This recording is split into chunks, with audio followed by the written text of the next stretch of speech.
Hey guys, tonight we're going to dim the lights. Perhaps light a very non-fire hazard candle, for atmosphere, not actual fire, and slip through the mists of time to a place where shadows danced and voices echoed, telling tales that captivated empires. Imagine, for a moment, the soft glow of an oil lamp, casting long, wavering silhouettes on a taut, translucent screen. You're nestled on cushions, perhaps sipping a tiny, strong cup of coffee, the air thick with anticipation and the scent of exotic spices.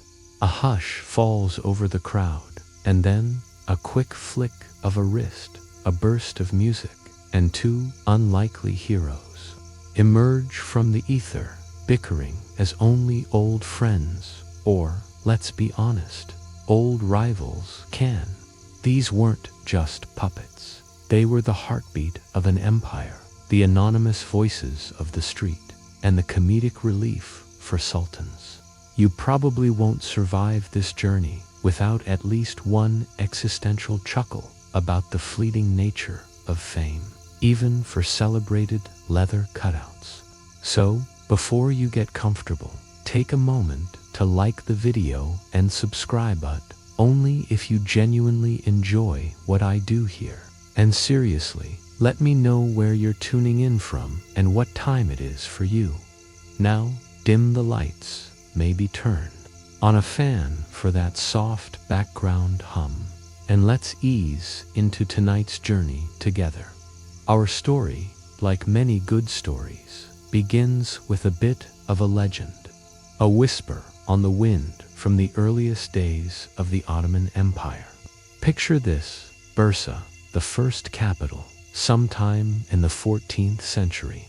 The Grand Mosque is under construction, a monumental undertaking that, as you can imagine, involved a lot of sweating, bricklaying, and probably a surprising amount of bureaucratic red tape, even back then. Among the throng of workers, two characters stood out: Karagöz, the earthy, uneducated, quick-witted everyman, and Hacivat, his more refined, eloquent, but often exasperatingly pedantic foil. They were bricklayers, apparently, or perhaps just general laborers, and they had a habit of, let's say, distracting their fellow workers with their witty banter, their impromptu skits, and their endless arguments. Imagine the construction site foreman, probably a very serious chap with a magnificent mustache, trying to keep things on schedule, while Karagöz is telling Hacivat that his face looks like a badly kneaded dough. Productivity, as you might guess, plummeted.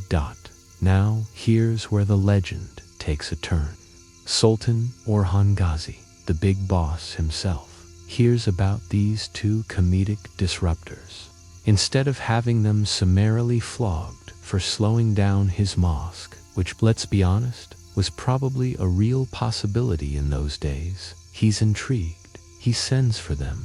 But, alas, by the time they arrive, or perhaps because they arrived, the story differs. Karagöz and Hacivat are either executed for their insubordination, or they've simply vanished into the ether, proving once again that good help is hard to find, especially if they're too funny for their own good. Regardless of their fate, the Sultan was reportedly quite taken by their antics and deeply missed their presence. He longed for their unique brand of humor, their ability to lampoon and entertain. So, what's a sultan to do when his favorite comedians are no longer around? He tasks a talented artisan, a certain K.K. Terry, to recreate their essence, to bring them back to life in a new form. And thus, from the fertile ground of longing and artistic ingenuity, the shadow puppets were born. K. Terry, using finely tanned camel or ox hide, meticulously crafted the figures of Karagöz and Hacivat, punching intricate holes for their features, painting them with vibrant, translucent dyes, and articulating their limbs so they could gesticulate and swagger across a screen. He then performed their legendary banquets, not with real people, but with their ghostly, vibrant counterparts, dancing in the lamplight. It's a mainstream historical fact that while the exact origins are murky, this legend of Kayseri and the Bursa Mosque remains the most popular origin story for the art form, linking its birth directly to the very fabric of the early Ottoman state. Now, historians still argue whether Karagöz and Hacivat were real people or purely mythical constructs. A classic chicken or egg scenario for the cultural anthropologist. Did the puppets inspire the legend, or did the legend inspire the puppets? It's a delightful thought to consider, isn't it? Like trying to figure out if your dog really understands what you're saying, or if he's just incredibly good at pretending. For treats, the quirky tidbit here is that Kayseri is often considered the patron saint of Turkish puppeteers, and the performance stage itself is sometimes referred to as the Kayseri Square in his honor, a neat little nod to the man who supposedly brought these shadows to life. So, from the very beginning, Karagöz and Hacivat were more than just figures on a screen. They were reflections of society, born from the longing for humor and a bit of rebellious wit, and destined to cast a long, humorous shadow across centuries of Ottoman culture. You can almost feel the presence of those original, long gone, perhaps, entirely fictional bricklayers, can't you? Still making a racket, even now. So you've got this legendary origin story, right? A sultan, some cheeky bricklayers, and a visionary artist named Kayseri. But how, you might wonder, did these initial shadowy figures go from a sultan's nostalgic whim to the vibrant, intricate characters that would entertain generations? It wasn't just a matter of cutting out a rough shape and sticking it on a stick. Oh no, the creation of a Karagöz puppet was an art form in itself, a meticulous dance of hide, pigment, and light. Imagine yourself, a budding Ottoman puppeteer, about to embark on creating your first character. You'd start with the raw material, camel hide or ox hide, sometimes even buffalo or donkey. This wasn't just any old leather you'd use for, say, a fashionable pair of boots, though, let's be honest, Ottoman boots were probably pretty stylish. No, this hide had to be prepared with painstaking care, or it would be soaked, and then, crucially, thinned down until it was almost translucent. Think of it like making a really, really thin piece of parchment, but for light to pass through. This thinning process was critical, as it allowed the light from behind the screen to illuminate the puppet's colors, making them glow.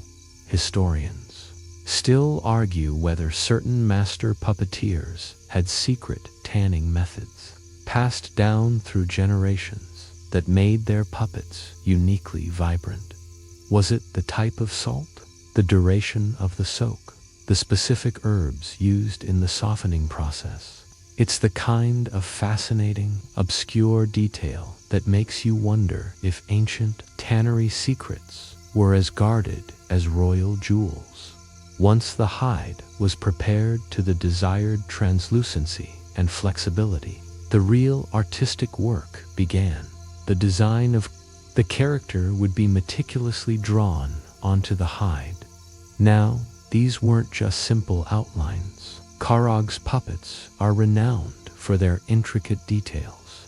Think about the expressive facial features, the elaborate costumes, the delicate patterns that denote a character's profession or social status. For instance, the haughty Persian often had ornate, almost florid robes, while Karagöz himself wore simpler, more rustic attire. This leads to a quirky tidbit. Some of the most detailed puppets would have hundreds, if not thousands, of tiny perforations punched out with specialized tools. These tiny holes, when illuminated, created a lace-like effect, adding incredible depth and texture to the shadows. It must have been an absolute nightmare for anyone with shaky hands, like trying to thread a needle while riding a camel. After the design was drawn and the perforations punched, the coloring process began. This is where the puppets truly came alive. Traditional dyes were used, often derived from natural sources, creating a palette of rich reds, blues, greens, and yellows. The beauty of these translucent dyes was that they allowed the light to pass through, creating not just a dark silhouette, but a vibrant, moving tableau of color on the screen. Imagine the effect: a shimmering red robe, a vibrant blue turban, glowing with an ethereal quality against the white backdrop. It's a mainstream historical fact that these natural dyes ensured the puppets had a certain soft, organic glow that modern synthetic materials just can't quite replicate. It's like comparing the warm glow of a campfire to the harsh glare of a fluorescent light. Both provide light, but one has a bit more soul. Finally, the articulation. Most Karagöz puppets weren't static cutouts. Their limbs, and sometimes even their mouths or eyes, were designed to move. This was achieved by cutting the puppet into several pieces: a head, a torso, arms, and legs, and then joining them with small pins or loops, often made of gut or sturdy thread. These joints allowed the puppeteer to manipulate the figures, making them walk, dance, gesticulate wildly, or even nod in agreement, or, more often, disagreement. A thin control rod, typically made of wood or cane, would be attached to the main body of the puppet, allowing the puppeteer to hold and move it from behind the screen. Some puppets were incredibly complex, with multiple rods to control different parts, requiring a level of dexterity that would make a surgeon blush. It's truly impressive when you consider the subtle movements and expressive gestures the master puppeteers could achieve with just a few sticks and some cleverly placed joints. You can almost hear the audience gasp as a character suddenly throws up their hands in despair, or does a comical jig across the perde. It's a reminder that sometimes the simplest tools can create the most profound illusions, turning mere hide into a vessel for laughter, wisdom, and, occasionally, a rather rude gesture. So, you've got your painstakingly crafted puppet, glowing with translucent colors, its joints ready for action. But a puppet, however beautiful, is just a piece of leather without its stage. And in the world of Ottoman Shadow Puppetry, that stage was far more than just a simple screen. It was a threshold, a luminous boundary between the mundane world and a realm of comedic chaos and profound insight. This sacred space was known as the perde, literally meaning curtain or screen, and it was the beating heart of every performance. Imagine yourself settling in, the chatter of the coffeehouse, more on those later fading as the lights dim. Your gaze is fixed on a rectangular screen, typically made of fine white cotton, or sometimes a thin muslin, stretched tautly within a wooden frame. This wasn't just any old bedsheet. It was carefully prepared to ensure maximum translucency and an even diffusion of light. The size of the perde varied, but it was generally large enough to allow for dynamic movement and the portrayal of several characters at once. Perhaps around 2 to 2.5 meters wide, and 1.5 meters high. This gave the puppeteer ample room to maneuver, creating the illusion of a bustling street, a sultan's court, or even the depths of a fantastical forest. It's a mainstream historical fact that the size and quality of the perde were often a point of pride for a master puppeteer, or helbas, as they were known. Behind this glowing screen, unseen by the audience, was the puppeteer. This wasn't a job for the claustrophobic.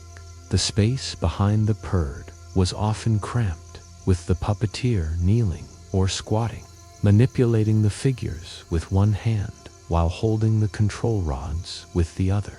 The true magic, however, came from the light source.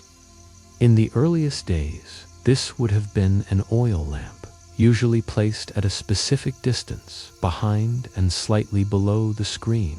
The flickering flame of the oil lamp created a mesmerizing, almost ethereal quality to the shadows. As the lamp swayed even slightly, the shadows would subtly shift and dance, lending an organic, living feel to the characters. Later, candles, or even early forms of gas lamps, might have been used, providing a steadier light, but perhaps losing a touch of that ancient, flickering charm. Historians still argue whether the subtle variations caused by oil lamps were considered a desirable artistic effect or merely a technological limitation. Was the slight shimmer part of the art, or just a happy accident? The placement of the light source was crucial. If too close, the puppets would appear too large and distorted. If too far, they'd be too small and faint. The puppeteer had to master this delicate balance, adjusting the lamp's position to achieve the desired effect. A quirky tidbit here: some hailbads would even strategically place small, translucent colored filters between the lamp and certain parts of the screen to create specific atmospheric effects. Perhaps a red glow for a fiery scene or a ghostly blue for a spooky encounter. It was like early special effects, but powered by ingenuity and a lot of patience rather than supercomputers.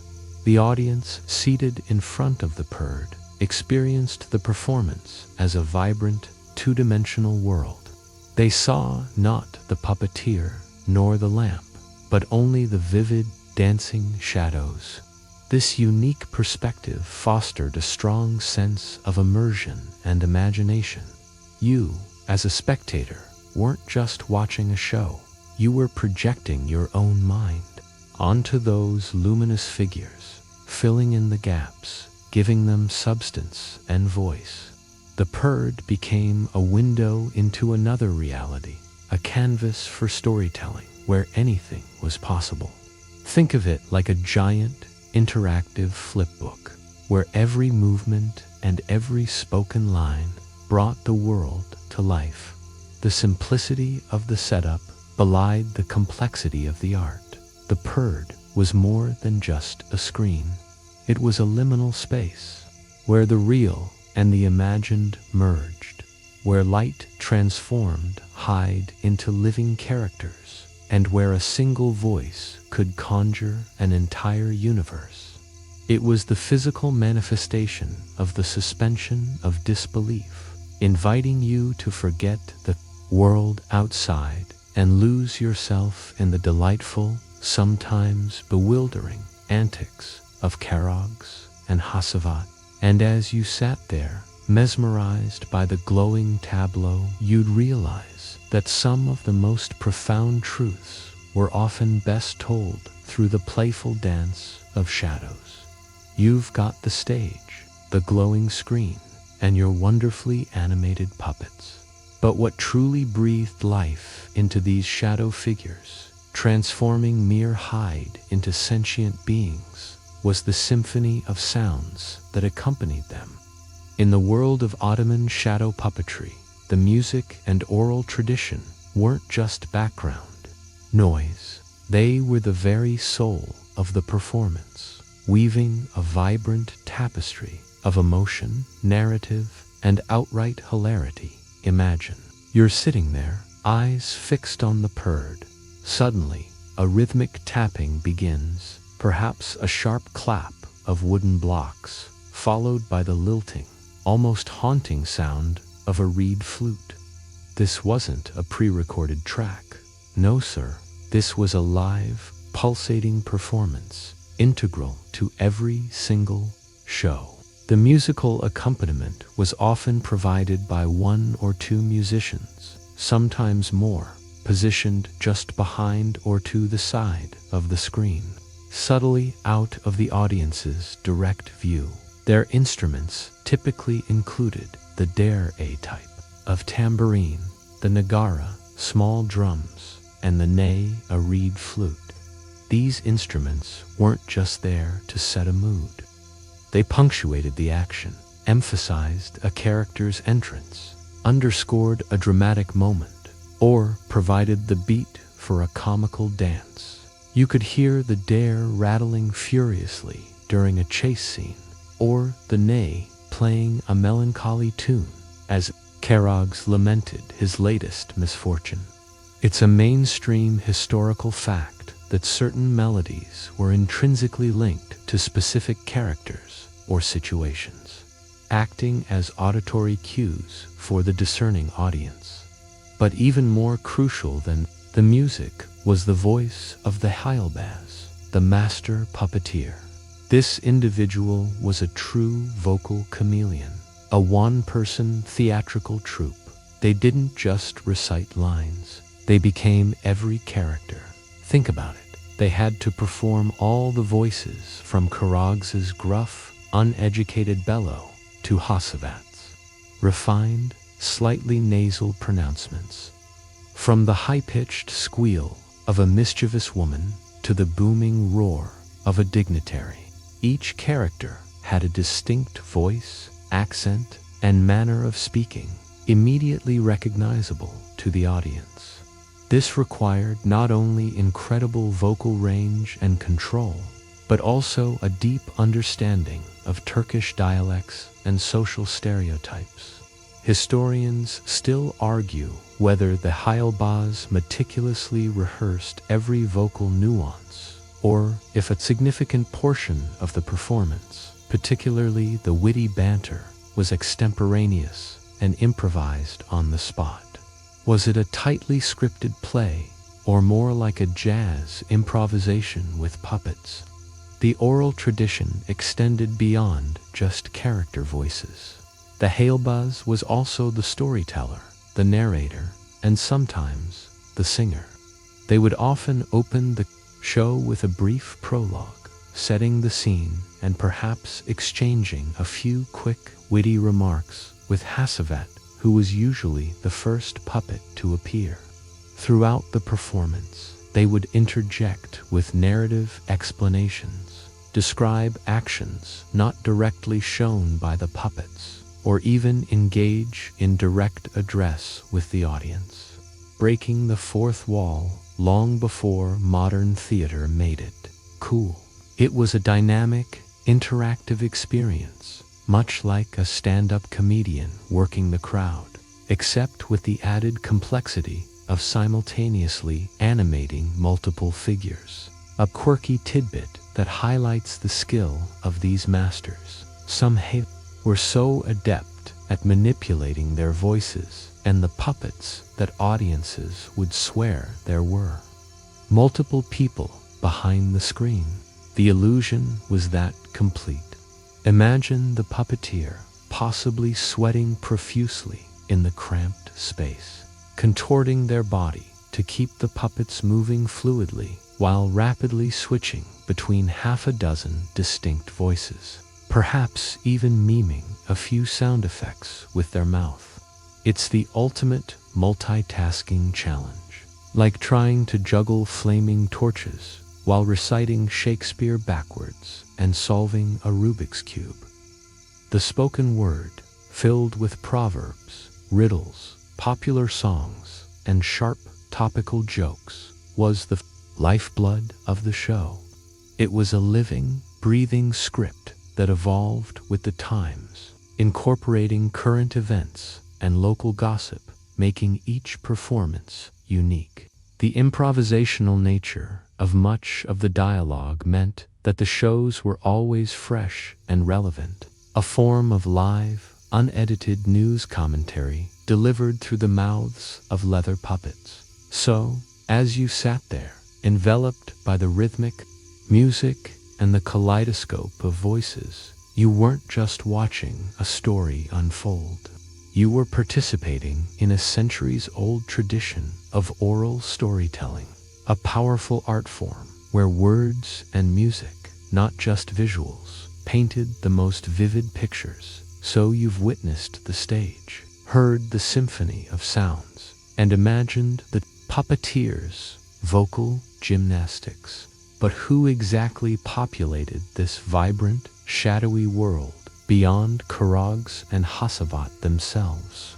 You see, a Karagöz performance wasn't just a two-man show. It was a sprawling, comedic universe populated by a rich tapestry of stock characters and archetypes, each instantly recognizable to the Ottoman audience, much like familiar sitcom characters are to us today. Imagine the Perde as a bustling street corner in 17th century Istanbul. You'd encounter not just the quick-witted Karagöz and the pompous Hacivat, but a parade of others, each embodying a specific social type, a profession, or an ethnic group, often exaggerated for comedic effect. This isn't about being politically correct, mind you. It's about sharp, sometimes crude, social observation. It's a mainstream historical fact that these characters provided a satirical mirror to the diverse and complex society of the Ottoman Empire. First up, you'd likely meet Celebi, the dandy, the rich young man. Picture him, immaculately dressed, even in shadow form, speaking in an exaggerated, refined Ottoman Turkish, often reciting poetry or showing off his usually ill-gotten wealth. He's often naive, easily tricked by Karagöz, and represents the idle upper class, a figure of gentle mockery. Then there's Tezuz Deli Bekir, the boisterous, often drunk brawler. He's the muscle, the guy who solves problems with a punch, rather than a clever word, and his slurred speech and wild gestures would always elicit roars of laughter from the audience. He's the person you definitely don't want to accidentally spill your coffee on. You'd also encounter a range of characters, representing various ethnic and regional groups within the empire, each speaking in their characteristic accent and dialect. There's Arnavu, the Albanian, often portrayed as a strong, simple, and sometimes hot-tempered watchman or porter. His distinct accent and physical comedy were a reliable source of amusement. Then there's Laz, the Black Sea Turk, known for his quick temper, stubbornness, and often absurd logic. And let's not forget the KRT, the Kurd, often depicted as a humble, hard-working shepherd. Each of these characters, while rooted in stereotypes, offered a window into the rich, multicultural fabric of the empire. Historians still argue whether these portrayals, while comedic, inadvertently reinforced prejudices, or if they primarily served as a means for different groups to laugh at themselves and each other in a shared cultural space. Was it satire or simply caricature? The cast extended further. Zen, the female characters, were almost always played by men. As was traditional in Ottoman theater. These women often represent different facets of femininity, from the gossiping neighbor to the seductive dancer to the long-suffering wife. Their voices were typically high-pitched, and their movements exaggeratedly feminine, often leading to hilarious misunderstandings or romantic entanglements. It's a quirky tidbit that, due to the nature of shadow puppetry, the female puppets often had exaggerated hips and busts to be clearly distinguishable, even in silhouette, from their male counterparts. It was less about anatomical accuracy and more about immediate visual recognition. A bit like how cartoon characters are drawn today, you'd also find professional archetypes. The Ham, the Jewish character, often a shrewd merchant or a doctor, known for his distinctive accent and sometimes overly verbose explanations. The Asim, the Persian, often a refined but somewhat effeminate poet or musician, frequently the butt of jokes due to his perceived pomposity, and, of course, the Biberui, the dwarf or hunchback, often a servant, known for his high-pitched voice. And physical comedy. Even animals could be characters, albeit less frequently. Adding to the fantastical elements, what's truly fascinating is how these stock characters, despite their predictable traits, could be endlessly reinterpreted and placed into new scenarios, ensuring the plays remained fresh. They were like a well-loved ensemble cast in a long-running TV show, each with their signature quirks and catchphrases, allowing the audience to immediately connect with the unfolding drama, no matter how absurd. The genius of the Hail Baz was in taking these established types and making them new again with every performance. You could see a bit of yourself, or your neighbor, or your slightly annoying uncle in these shadow figures, making the humor resonate deeply. You've now met the colorful cast of characters, ready to spring to life on the perde. But what did they do up there, beyond just bickering and making grand entrances? This brings us to the very heart of Ottoman shadow puppetry. Its incredible capacity for humor, satire, and social commentary. These weren't just simple fairy tales or slapstick routines. They were often sharp, witty, and surprisingly subversive reflections of the world outside the screen.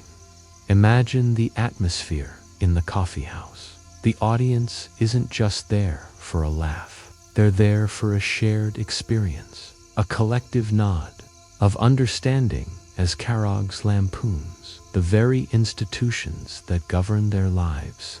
It's a mainstream historical fact that Karagöz plays were a vital outlet for public opinion, a safe space where criticism of authority, social norms, and even the Sultan himself could be voiced through the mouths of leather puppets, because, after all, it was just a play, right?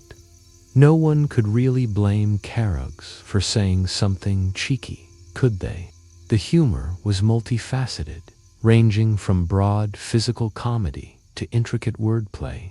You'd see Karagöz stumble into ridiculous situations, get into fights, or misunderstand basic concepts with hilarious results.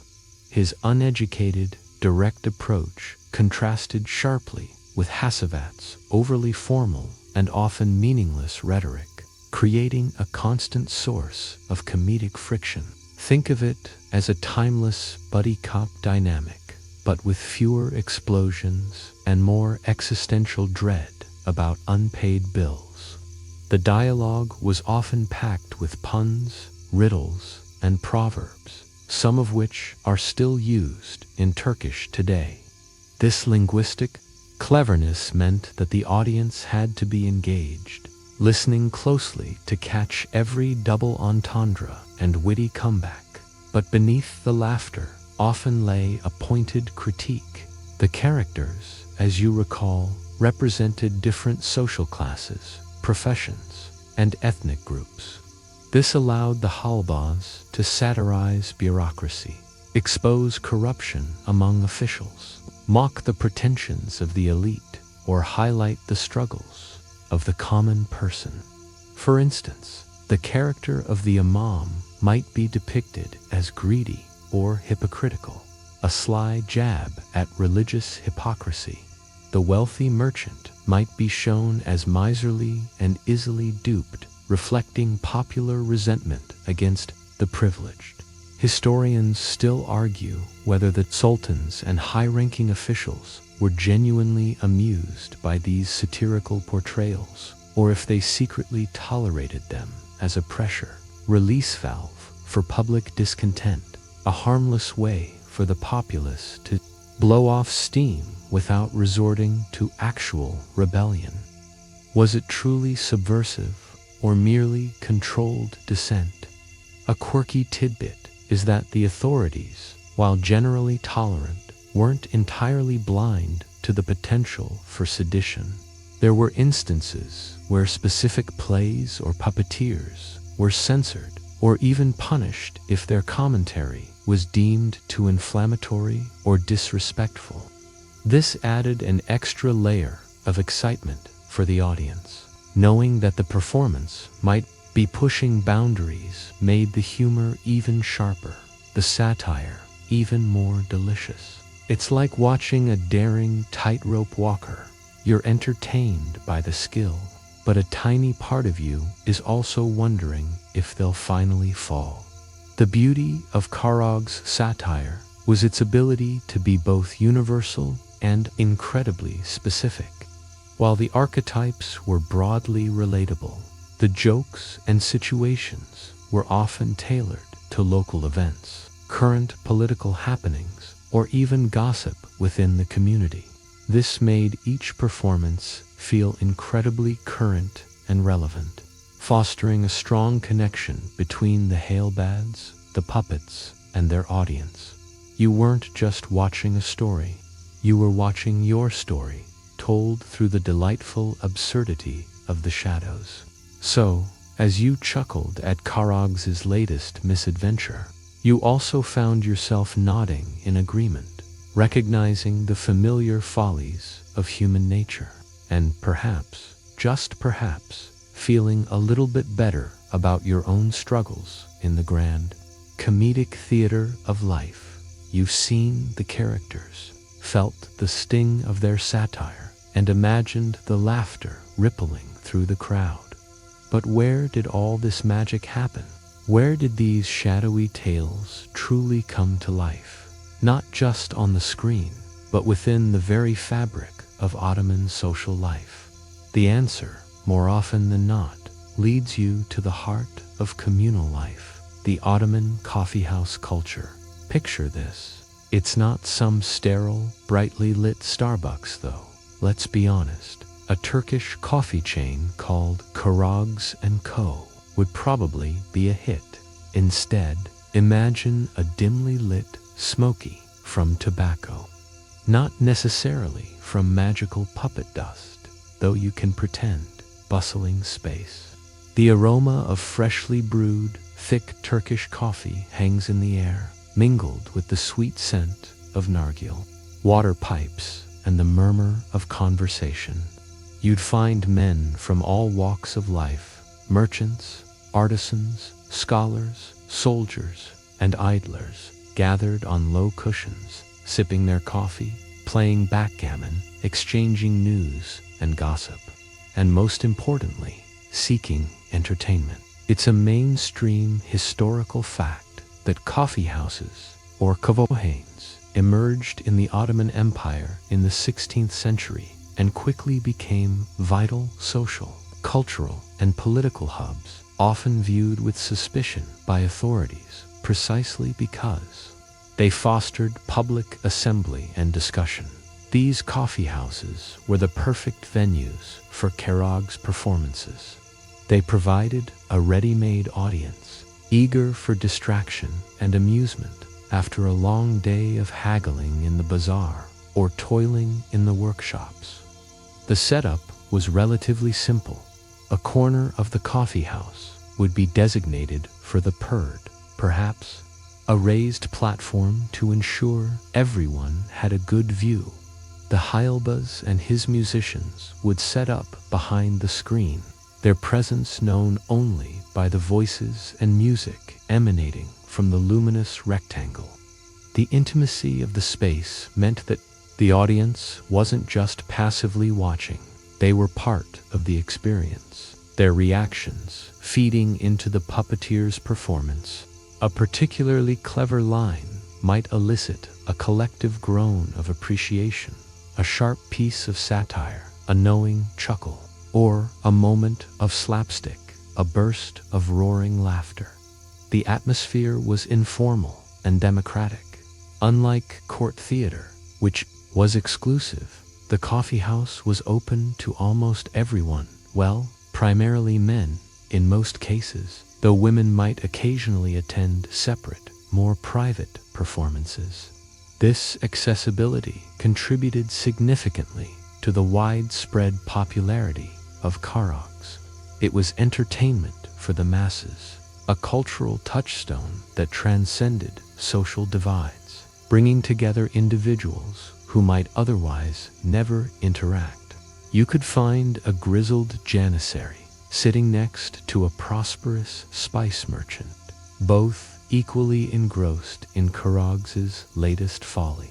A quirky tidbit that underscores the societal role of these coffee houses. Sometimes they would become impromptu news centers. The Hacivat, being a keen observer of current events and local gossip, would often weave these into his performances. So, you might not only be entertained by Karagöz's antics, but also learn about the latest decree from the Sultan, a new arrival in town, or even a scandal involving a local notable.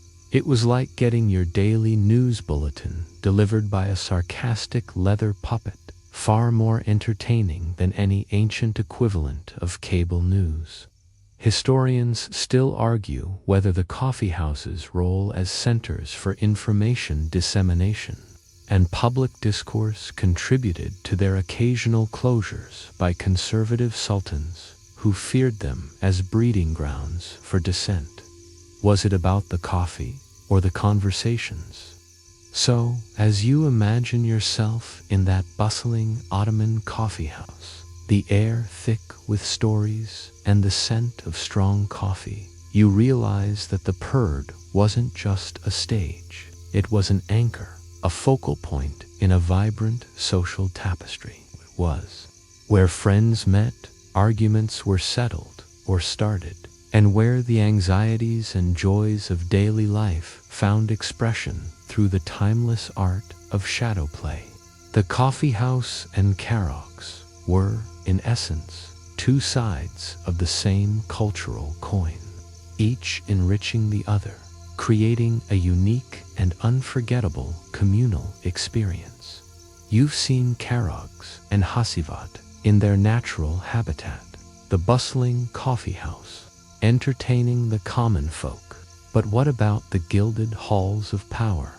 Did the laughter of these shadowy figures ever echo within the opulent palaces of the Ottoman sultans? You might be surprised to learn that royal patronage and imperial shows were very much a part of the Karagöz tradition, demonstrating its pervasive appeal across all strata of society. Imagine, for a moment, the serene, perhaps even slightly stuffy, atmosphere of the Topkapi Palace. Instead of the raucous coffeehouse crowd, you have the Sultan himself, surrounded by his viziers, harem ladies watching from behind latticework screens, of course, and favored courtiers. The perde would be set up in a grand reception hall, or perhaps within a private courtyard, illuminated by multiple lamps, casting their glow on the intricately crafted leather figures. It's a mainstream historical fact that Karagöz performances were regularly commissioned for courtly celebrations, circumcisions of royal princes, and even for diplomatic receptions, proving its status as a high art form, not just street entertainment. Why? Would a powerful sultan, ruler of a vast empire deign to watch something so seemingly simple for several reasons. Firstly, pure entertainment. The clever banter, the slapstick humor, and the topical jokes provided a welcome diversion from the weighty affairs of state. Even sultans, you might realize, needed a good laugh.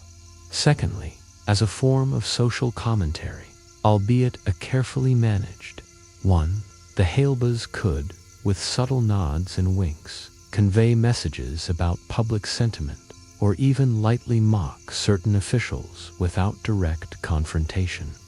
It allowed the sultan to gauge the mood of his subjects, and perhaps even glean insights into the efficacy of his governance, all delivered with a dose of humor. It was like a very low-tech, high-art focus group for the imperial administration.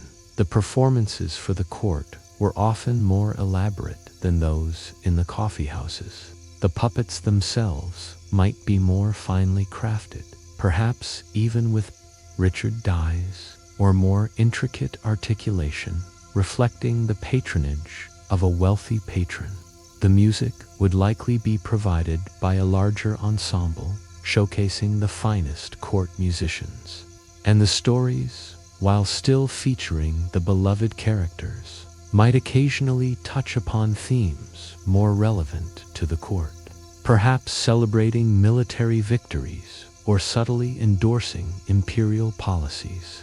Historians still argue whether the hail performing for the court self-censored their more biting satire, or if the sultans genuinely appreciated the unvarnished truth, even if it was delivered through the mouth of Karagöz. Did the humor soften the blow, or was it a truly free space for expression? A quirky tidbit that underscores the unique nature of these court performances.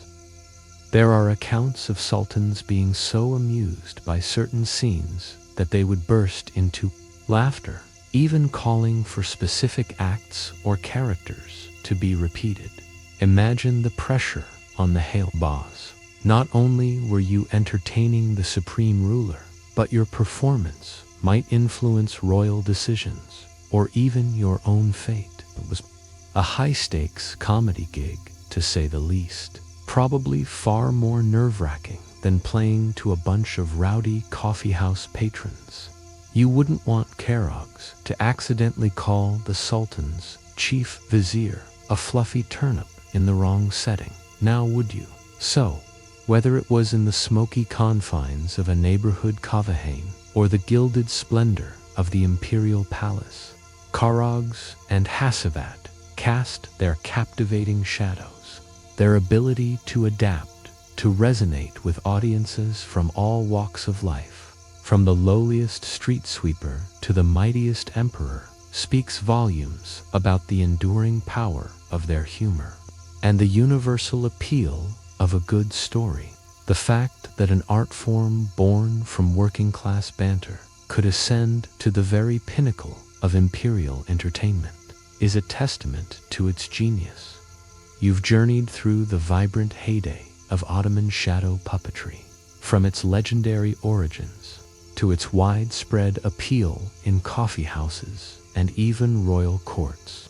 But like all grand narratives, this one too faced the inexorable march of time.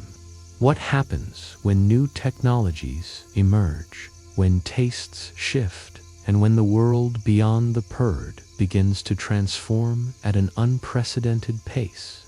You watch as the once dominant art form enters a period of decline and faces modern challenges.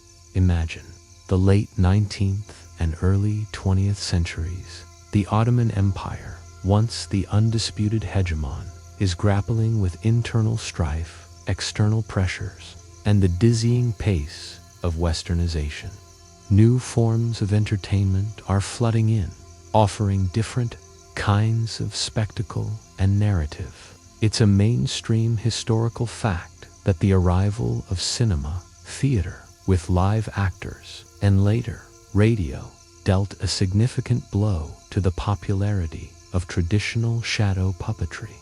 Why gather in a coffeehouse for a flickering shadow show when you could witness a full-blown melodrama with real actors, or later, watch moving images projected onto a giant screen?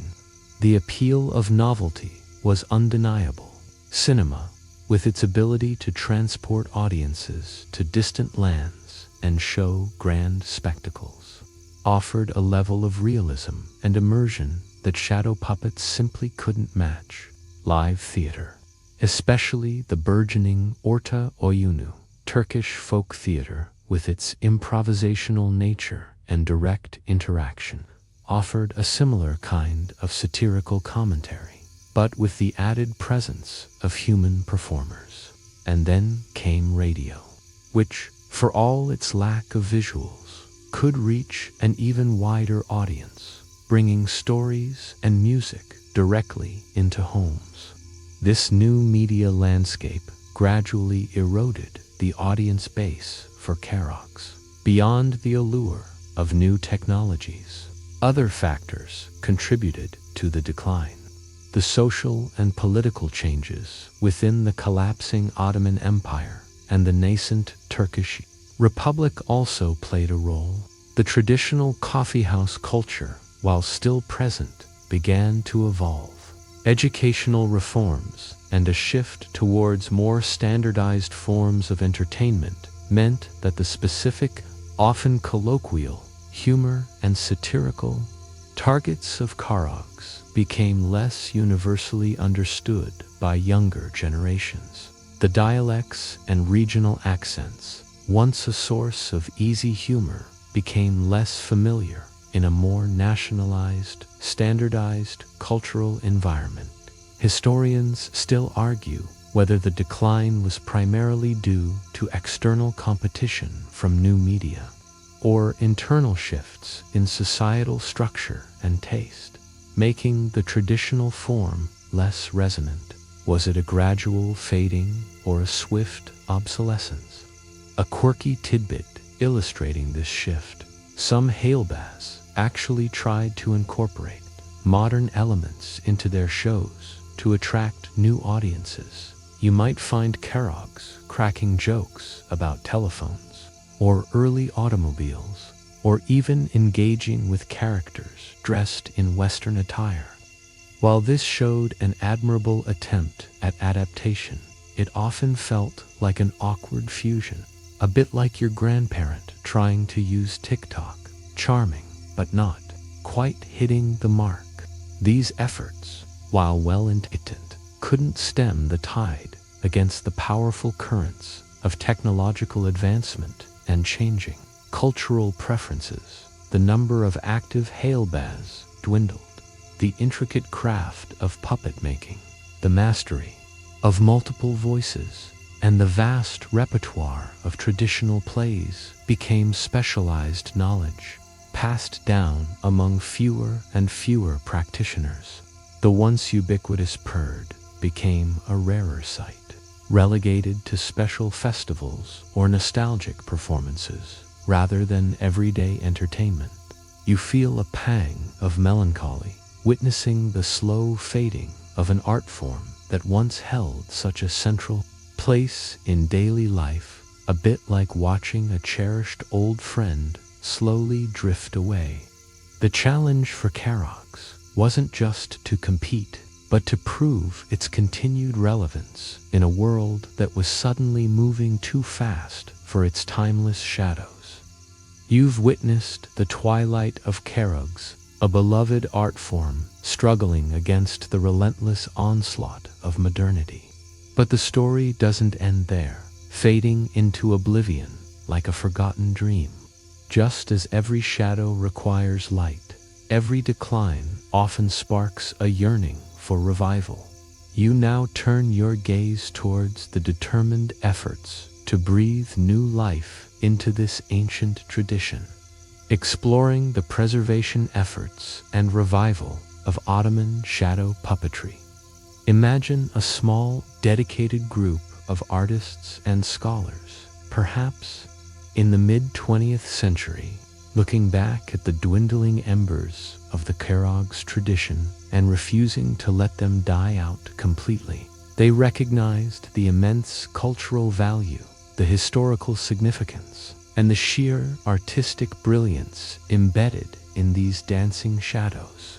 It's a mainstream historical fact that in the latter half of the 20th century, particularly from the 1970s onwards, there has been a concerted effort by cultural institutions, universities, and individual artists in Turkey to document, preserve, and revitalize Karagöz.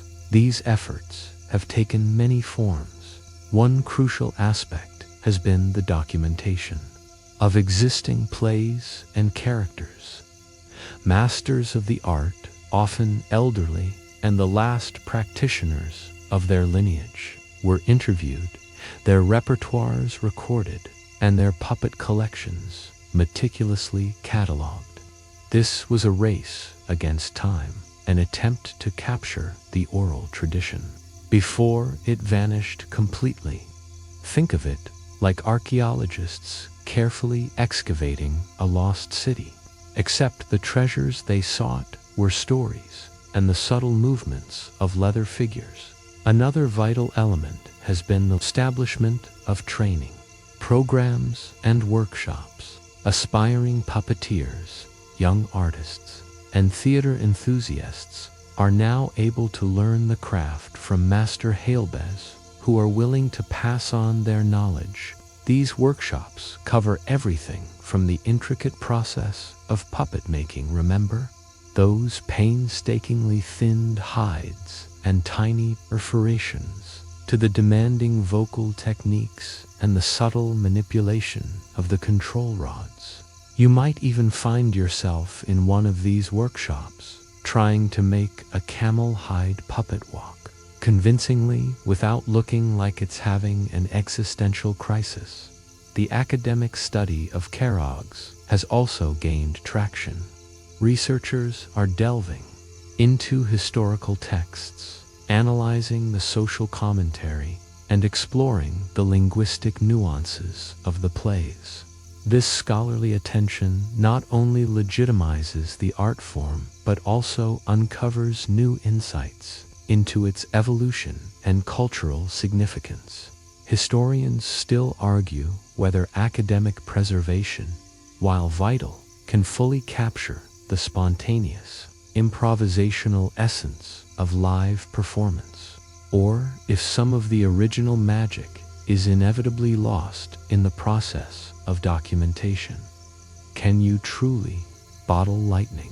A quirky tidbit that showcases the ingenuity of modern revivalists. Some contemporary Karagöz performances integrate multimedia elements, such as subtle lighting changes, projected backgrounds, or even recorded sound effects, alongside the traditional live music and voice.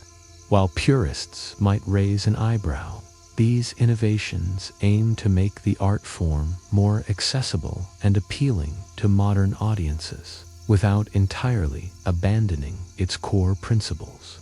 It's like giving an old classic car a modern engine, keeping the vintage charm but making it capable of cruising on today's highways beyond formal institutions. Individual artists and cultural groups are also taking Karagöz to new audiences. You see performances at international festivals, in schools, and even adapted for children's television programs. There's a growing appreciation for its unique blend of humor, satire, and cultural heritage, not just in Turkey, but around the world. These revival efforts aren't about freezing Karagöz in time like a museum piece. They're about nurturing it, allowing it to adapt and evolve, ensuring that the laughter, the wisdom, and the vibrant shadows continue to dance for generations to come. You feel a sense of hope, recognizing that some traditions are simply too resilient, too intrinsically human to ever truly disappear. You've seen Karagöz flicker on the screen, endure through centuries, and now rise again. But just as the Ottoman Empire was a crossroads of civilizations, so too was its unique shadow play, not an isolated phenomenon. You now broaden your perspective to understand how Ottoman shadow puppetry fit into a wider global tradition, exploring the global influence of shadow play. Imagine for a moment that you're not just in an Ottoman coffeehouse, but in a dimly lit temple in Southeast Asia, or a lively marketplace in China, or even a quaint village in Greece. You'd find, to your delight, that shadow puppetry is an ancient and widespread art form appearing in various cultures across the globe, each with its own distinct style, narrative traditions, and cultural significance. It's a mainstream historical fact that shadow play traditions developed independently in different parts of the world, suggesting a universal human fascination with light, shadow, and storytelling. The most famous parallels to Ottoman Karagöz are undoubtedly the Chinese shadow puppets, Pying or Tiing Si, and the Indonesian wayang kulit. While visually and narratively distinct, they share fundamental principles: translucent figures manipulated behind a screen, illuminated by a light source, brought to life by a single narrator or multiple performers.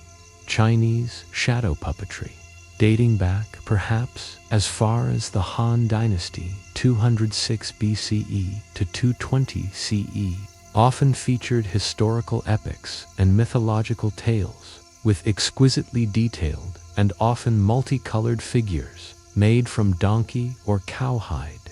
The Indonesian wayang kulit, with its elaborately carved and painted buffalo hide puppets, is deeply intertwined with Hindu epics like the Ramayana and Mahabharata, imbued with spiritual significance and often performed from dusk till dawn. So, how did Ottoman Karagöz fit into this global tapestry, and was there any influence? While the exact lines of transmission are debated, there's a strong theory that shadow play migrated from the east to the west. Historians still argue whether the art form arrived in the Ottoman Empire via trade routes from India or Central Asia, or through the influence of Mamluk Egypt, which had its own form of shadow play during the Ottoman conquests. Was it a direct import or a parallel evolution influenced by a broader regional tradition? What makes Karagöz unique, setting it apart from its Asian counterparts, is its predominantly secular and comedic nature, with its focus on everyday life, social satire, and improvised dialogue, rather than primarily religious or epic narratives. While it occasionally touched upon mythological themes, its core strength lay in its biting humor and connection to the contemporary urban experience. A quirky tidbit is that the Turkish shadow puppetry often features the puppets manipulated by a single central rod, allowing for very dynamic, almost dance-like movements, distinct from the multiple rod systems found in some other traditions. This single rod technique may have allowed for the rapid, almost chaotic energy often seen in Karagöz's antics. The influence wasn't just one way. As the Ottoman Empire expanded and interacted with its neighbors, elements of its shadow play may have seeped into other cultures. For instance, there are parallels to be drawn with Greek shadow theater, Karagözes, which shares the names and some character types with its Turkish counterpart, suggesting a direct lineage or strong cultural exchange, likely during the Ottoman occupation of Greece. You can almost see Karagöz and Hacivat packing their little leather suitcases and making their way across the Aegean Sea, bringing their brand of humor to new shores. So, When you see Karagöz dancing on the screen, remember that you're not just witnessing a uniquely Ottoman art form. You're tapping into a global, ancient lineage of storytelling through light and shadow. It's a testament to the universal human desire to create, to entertain, and to reflect on the world around us, using nothing more than a source of light, a translucent screen, and a few cleverly cut pieces of hide. It makes you feel connected, doesn't it, to those countless audiences across millennia, all gazing at dancing shadows and finding meaning within them. You've seen Karagöz stand alongside his global shadow dancing cousins, proving that the urge to tell stories with light and leather is a universal one. But even as the perde grew dim, the spirit of Karagöz and Hacivat didn't simply vanish. Their vibrant personalities, their iconic banter, and their unforgettable antics seeped into the very language and consciousness of Turkish culture, ensuring that Karagöz endured beyond the stage. Imagine sitting in a modern Turkish coffee shop today, perhaps scrolling through your phone, and you overhear a conversation. Someone might say, "Ni Karagöz, elke yapıyorsun?" Why are you acting like Karagöz? If someone is being foolish, clumsy, or unnecessarily argumentative, or they might lament, "Bu ni Karagöz oyunu?"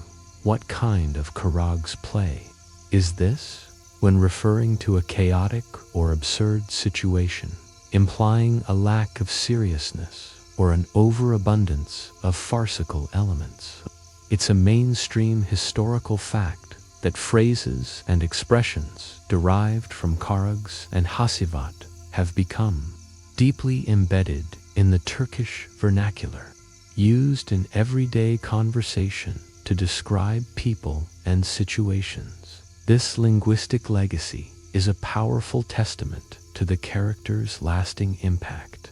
Karagöz, the uneducated but street-smart everyman, became synonymous with common sense, directness, and a healthy dose of irreverence. Hacivat, with his overly formal language and pretentious manner, represents the educated but often ineffectual elite. Their dynamic became a shorthand for social interactions, a way to quickly categorize personalities and analyze situations. You might even find yourself, if you listen closely, thinking that's such a Hacivat thing to say about a particularly long-winded professor. Or he's a real Karagöz about a friend who always finds himself in comical mishaps. Beyond just spoken phrases, the visual imagery of Karagöz and Hacivat is everywhere in Turkish popular culture.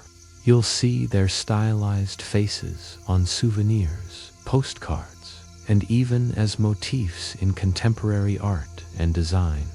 Their distinctive profiles, Karagöz with his bald head and prominent nose, Hacivat with his pointed beard and elegant turban, are instantly recognizable cultural icons. They appear in children's books, animated cartoons, and even commercials, introducing new generations to their timeless appeal. It's a bit like how Mickey Mouse or Bugs Bunny are instantly recognized globally, transcending their original medium.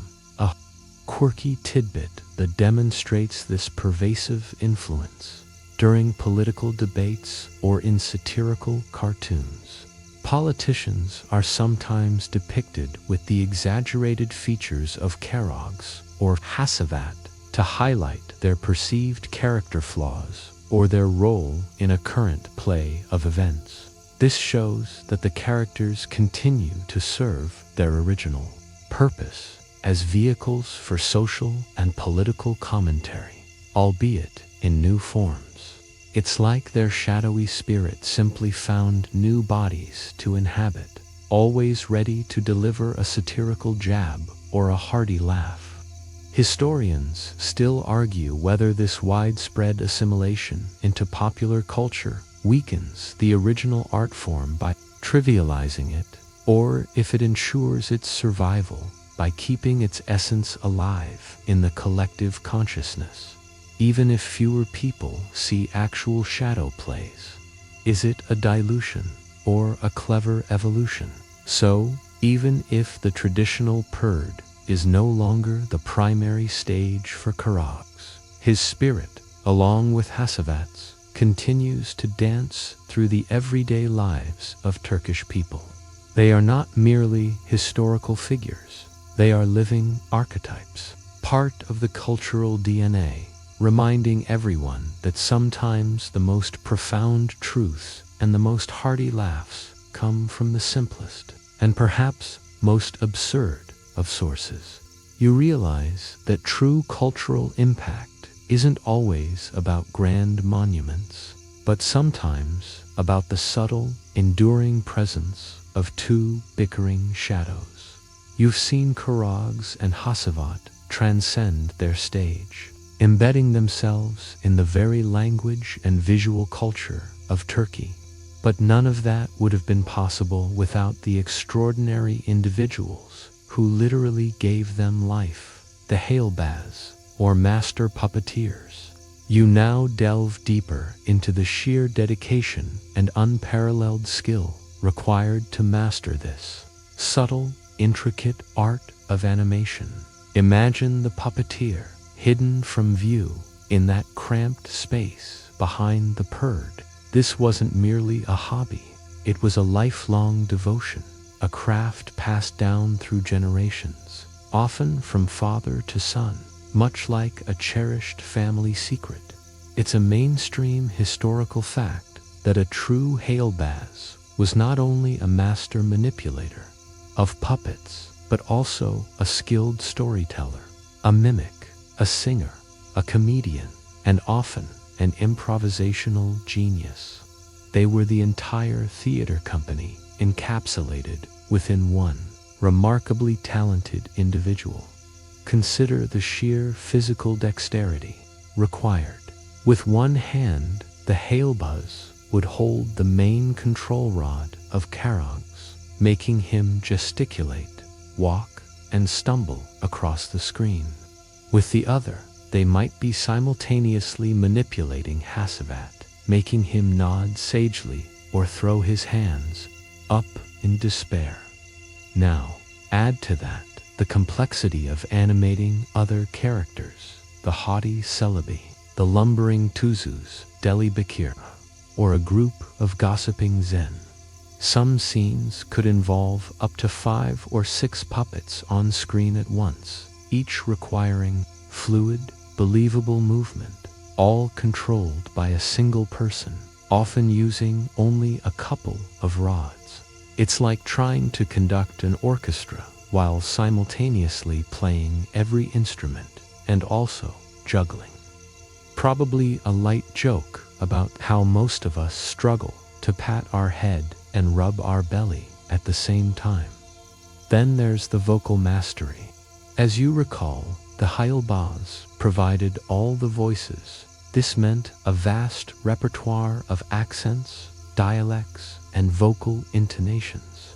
They had to switch between Karagöz's rough, earthy tones to Hacivat's polished, educated speech in an instant. Sometimes, they would mimic the high-pitched voices of women, the booming tones of a dignitary, the slurred speech of the drunkard, and the distinctive cadences of various ethnic characters. This wasn't just about sounding different, it was about capturing the essence of each archetype through sound, making them instantly recognizable and adding layers of comedic and dramatic nuance. Historians still argue whether the most accomplished Hailbaz developed specific physical techniques or even dietary regimens to maintain their extraordinary vocal stamina through hours-long performances. Was it a secret elixir or just sheer lung power? Beyond the technical skills, The Hailbaz possessed an intimate understanding of their audience and the social landscape. They were keen observers of human nature, current events, and local gossip, which they would cleverly weave into the improvisational elements of their performances. A quirky tidbit highlighting this: some Hailbaz were known to have spies in the audience or among the coffeehouse patrons, feeding them information about local scandals or prominent figures, which would then be subtly or not so subtly incorporated into the night's show. This made each performance feel incredibly fresh, relevant, and personal to the community. It also meant you had to be careful what you said in the coffeehouse, because Karagöz might just repeat it that night. The Hailbaz also needed to be a skilled dramatist, capable of shaping a narrative, building comedic tension, and delivering satisfying resolutions, all while responding to the live reactions of the audience. They had to know hundreds of traditional scripts, or at least the skeletal frameworks of plays, and be able to adapt them on the fly. It was a spontaneous, living art form that demanded total immersion and an almost telepathic connection with the audience. You can almost feel the weight of expectation on their shoulders, the collective anticipation of the crowd as the master orchestrates the dance of shadows and voices. It's a humbling thought, isn't it? The immense talent contained within one hidden figure, giving life to an entire universe through skill and sheer will. You've uncovered the hidden talent of the Hailbaz, the puppet master who breathed life into the dancing shadows. Now, let's consider the broader impact of their art. For centuries, Karagöz and Hacivat weren't just entertainment. They were deeply woven into the fabric of daily life, leaving an enduring legacy in Turkish culture that stretches far beyond the perde itself. Imagine Turkey today. While the traditional shadow plays might not be as omnipresent as they once were, their spirit absolutely permeates the cultural landscape. It's a mainstream historical fact that Karagöz is recognized as a national treasure, a cultural symbol, and an irreplaceable part of Turkish intangible heritage. In 2009, UNESCO officially recognized Turkish shadow puppet theater as a masterpiece of the oral and intangible heritage of humanity, underscoring its global significance and the urgent need for its preservation. This recognition wasn't just a symbolic gesture. It highlighted the art form's profound contribution to Turkish identity. The characters of Karagöz and Hacivat have transcended their roles as mere puppets to become archetypes that embody fundamental aspects of the Turkish character. Karagöz, with his earthy wisdom, quick wit, and sometimes blunt honesty, represents the common person, the resilient underdog who navigates the complexities of life with humor and practicality. He is the voice of the people, the one who dares to speak truth to power, often through comedy. Hacivat, on the other hand, with his formal language, attempts at refinement, and occasional pomposity, symbolizes the more intellectual, perhaps bureaucratic, side of society. Often, highlighting the absurdities of overly structured systems. Their eternal banter, the clash of street smarts versus book smarts, is a comedic reflection of timeless human dynamics. You can easily spot a Karagöz or a Hacivat in your own life, can't you? This enduring presence isn't just about nostalgia. It's about a living cultural memory. The satirical tradition of Karagöz paved the way for modern Turkish comedy, stand-up, and satirical television shows. The directness of its social commentary the use of exaggeration, and the comfort with poking fun at authority figures found a fertile ground in the popular culture that followed. The improvisational spirit of the Hailbaz can be seen in the quick wit of Turkish comedians and actors. Historians still argue whether modern Turkish humor would have developed its distinct blend of irony and social observation without the foundational influence of Karagöz. Was it a direct lineage, or did Karagöz merely establish a fertile ground for humor to grow? A quirky tidbit that shows its deep cultural roots. Karagöz puppets are sometimes included in traditional Turkish wedding ceremonies or circumcisions as good luck charms, symbolizing fertility, joy, and the continuation of cultural heritage. It's a subtle nod to the characters' long history as bringers of laughter and celebration, intertwining them with rites of passage and significant life events. Imagine tiny leather puppets attending a wedding, probably bickering about who gets the first piece of baklava. Beyond the stage, beyond the phrases, and beyond the cultural memory, Karagöz represents a unique way of seeing the world. A world where humor is a weapon, satire a mirror, and even the most serious issues can be approached with a chuckle. It's a reminder that art can be both profound and accessible, capable of entertaining while simultaneously challenging perceptions. The legacy of Karagöz isn't just about the puppets themselves. It's about the spirit of critical thinking, the joy of storytelling, and the enduring power of laughter to unite and enlighten a people.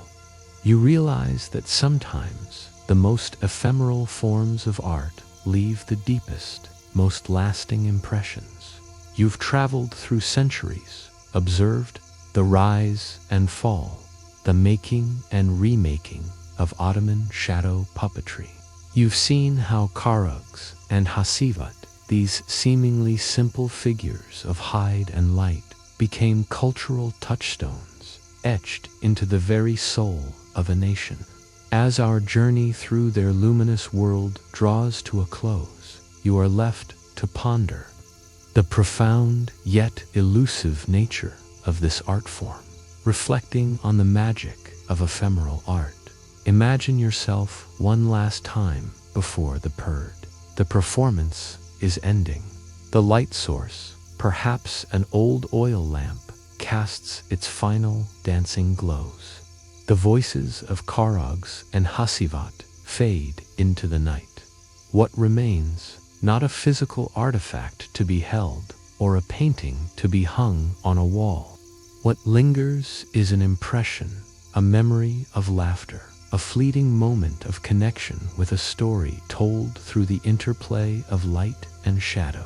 This, you realize, is the essence of ephemeral art, art that exists in the moment of its creation and then dissipates, leaving only its impact in the minds of those who witnessed it.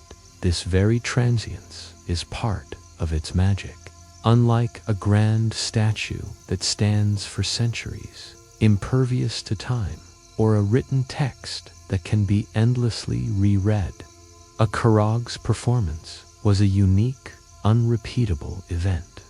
The improvisation of the Hailbaz, the audience's reactions, the subtle flicker of the lamp, all conspired to make each show distinct. You experienced it, you laughed, you pondered, and then it was gone, living only in your memory. It's a mainstream historical fact that this improvisational and ephemeral nature made each performance of Karagöz a living, breathing entity, constantly evolving and adapting, much like a vibrant conversation. This fleeting quality forces a heightened state of presence and appreciation.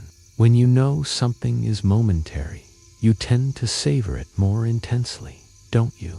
It's like watching a spectacular sunset. You don't try to capture it in a bottle. You just absorb its beauty as it unfolds. The magic of shadow puppetry lies in this delicate balance between what is seen and what is imagined, what is heard and what is felt. The simplicity of the medium, paradoxically, allows for boundless creativity, relying on the audience's imagination to fill in the gaps, to give substance to the dancing silhouettes. Historians still argue whether the ephemeral nature of these performances made them more or less impactful than more permanent art forms.